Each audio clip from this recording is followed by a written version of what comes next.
కుమరవెల్లి మల్లికార్జున స్వామి కథ తెలంగాణ జానపద సాహిత్యంలో అత్యంత ప్రాచుర్యం పొందినటువంటిది. ఈ కథను ప్రధానంగా ఒగ్గు కథ రూపంలో కళాకారులు అద్భుతంగా వివరిస్తారు. మల్లన్నను శివుని అవతారంగా కొలుస్తారు, కానీ గుడిలో శివలింగం ఉండదు. ముఖ్యంగా కురుమ, యాదవ మరియు బలిజ కులాలు, వెనుకబడిన కులాల ఆరాధ్య దైవంగా ఇతన్ని కొలుస్తారు. మల్లన్న యొక్క జన్మ వృత్తాంతాన్ని తెలుసుకుందాం. పూర్వం 7 కిలోమీటర్ల దూరంలోని ఐనవోలు రాజ్యాన్ని ఆదిరెడ్డి, రేణుకమ్మ అనే దంపతులు పాలించేవారు. వారికి సంతానం లేకపోవడంతో పరమశివుని కోసం ఘోర తపస్సు చేస్తారు. వారి భక్తికి మెచ్చిన శివుడు తానే స్వయంగా వారి ఇంట్లో బిడ్డగా పుడతానని వరం ఇస్తాడు. అలా ఆదిరెడ్డి, రేణుకమ్మలకు జన్మించిన వాడే మల్లికార్జునుడు. అతన్ని ముద్దుగా మల్లన్న అని పిలుచుకునేవారు తల్లిదండ్రులు. మల్లన్న పుట్టినప్పుడు సాధారణ శిశువులా కాకుండా అద్భుతమైన తేజస్సుతో కనిపిస్తాడు. చిన్నతనం నుంచే ఆయనకు వేట అంటే మక్కువ, అలాగే దీనజనులను రక్షించాలనే తపన కూడా చాలా ఎక్కువగా ఉండేది. మల్లన్నకు 2 భార్యలు. ఒకరు మేడలమ్మ, ఇంకొకరు గొల్లకేతమ్మ. ఇప్పుడు మల్లన్న యొక్క 2 భార్యల కథను గురించి తెలుసుకుందాం.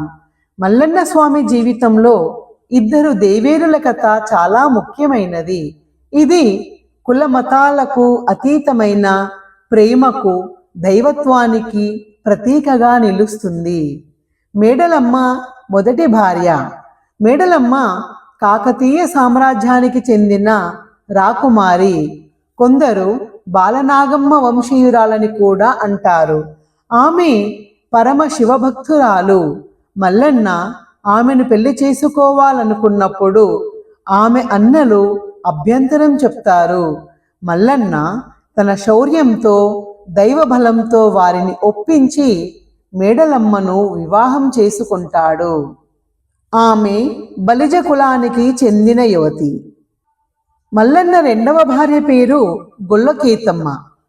ఒకసారి మల్లన్న వేటకై వెళ్ళినప్పుడు అడవిలో గొర్రెలను కాస్తున్నటువంటి కేతమ్మను చూస్తాడు. ఆమె అందానికి, అమాయకత్వానికి ముగ్ధుడై ఆమెను ప్రేమిస్తాడు. కేతమ్మ యాదవ లేదా కురుమ, ఈ 2 కులాలు వేరువేరుగా పిలువబడతాయి. ఆ కులానికి చెందినది. మల్లన్న ఒక సామాన్యుడిలా వెళ్ళి ఆమెను పెళ్లి చేసుకుంటాడు.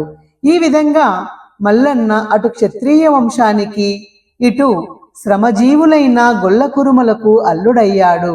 అందుకే ఈ కులాల వారు మల్లన్నను తమ ఇంటి దైవంగా భావిస్తారు. మల్లన్న గుడిలో బండారు అనగా పసుపుకు చాలా ప్రాముఖ్యత ఉంది. మల్లన్న కథలో బండారుకు అత్యంత ప్రాధాన్యత ఉంది. మల్లన్నకు పసుపు అంటే చాలా ఇష్టం. భక్తులు స్వామిని దర్శించుకున్నప్పుడు పసుపును ఒకరిపై ఒకరు చల్లుకుంటారు.